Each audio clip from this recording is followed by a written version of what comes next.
नमस्कार। ये आकाशवाणी शिमला है। अब आप प्रभा शर्मा से प्रादेशिक समाचार सुनिए। प्रधानमंत्री नरेंद्र मोदी ने आज वीडियो कॉन्फ्रेंसिंग के जरिए हिमाचल सहित 21 राज्यों और केंद्र शासित प्रदेशों के मुख्यमंत्रियों से बातचीत की। प्रधानमंत्री ने कहा कि सरकार के समय पर किए फैसलों से देश में कोरोना वायरस के फैलाव को रोकने में सहायता मिली है।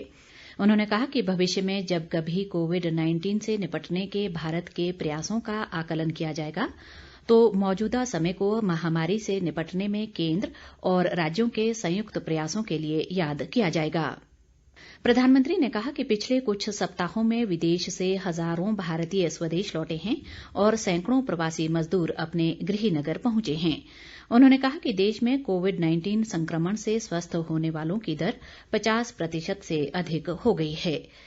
इस बीच प्रधानमंत्री कल 15 अन्य राज्यों तथा केंद्र शासित प्रदेशों के मुख्यमंत्रियों से भी संवाद करेंगे।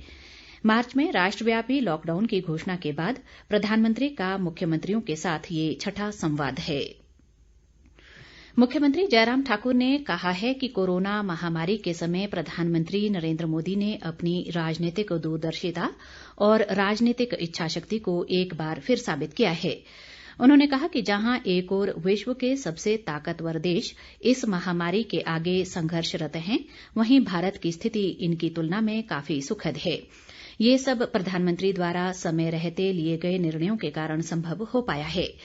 मुख्यमंत्री आज कांगड़ा जिला के जसवां परागपुर भाजपा मंडल की वर्चुअल रैली को वीडियो कॉन्फ्रेंसिंग के माध्यम से संबोधित कर रहे थे। उन्होंने कहा कि कोरोना संक्रमण ने हमें विकासात्मक नीतियों, कार्यक्रमों और रणनीतियों को नए सिरे से सोचने व बनाने पर विवश किया है। मुख्यमंत्री ने कहा कि केंद्र सरकार द्वारा घोषित आर्थिक पैकेज राज्य की आर्थिकी को पुनः सुदृढ़ बनाने में सहायक सिद्ध होगा। केंद्रीय वित्त राज्य मंत्री अनुराग ठाकुर ने वर्चुअल रैली को संबोधित किया और कहा कि केंद्र सरकार द्वारा घोषित 20 लाख करोड़ रुपए का आर्थिक पैकेज स्वतंत्र भारत का सबसे बड़ा पैकेज है।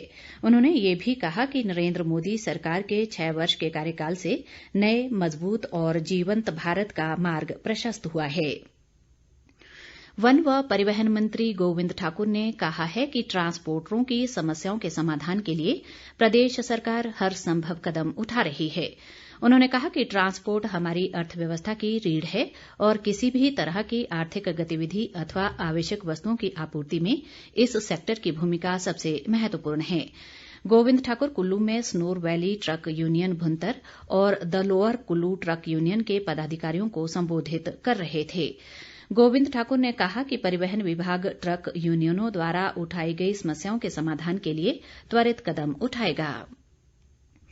प्रदेश भाजपा के मुख्य प्रवक्ता रणधीर शर्मा ने कहा है कि प्रदेश में भाजपा पूरी तरह एकजुट है और पार्टी में किसी तरह की अंतर्कलह नहीं है।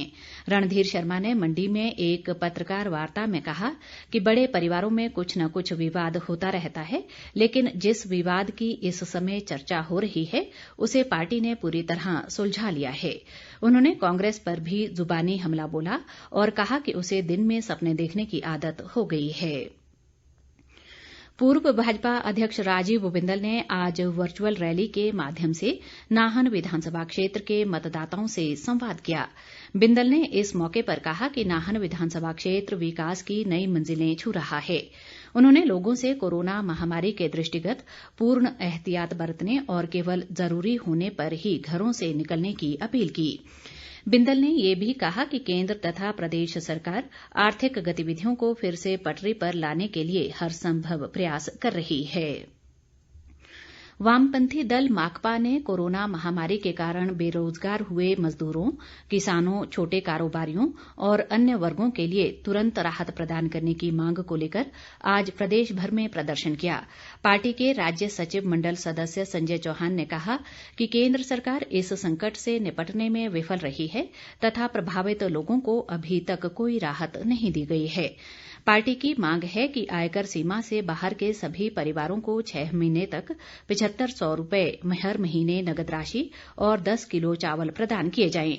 पार्टी मनरेगा के तहत कम से कम 200 दिन का रोजगार सुनिश्चित करने और किसानों को दिए गए 3 लाख तक के ऋणों को माफ करने की भी मांग कर रही है। इसके साथ ही ये समाचार बुलेटिन समाप्त हुआ।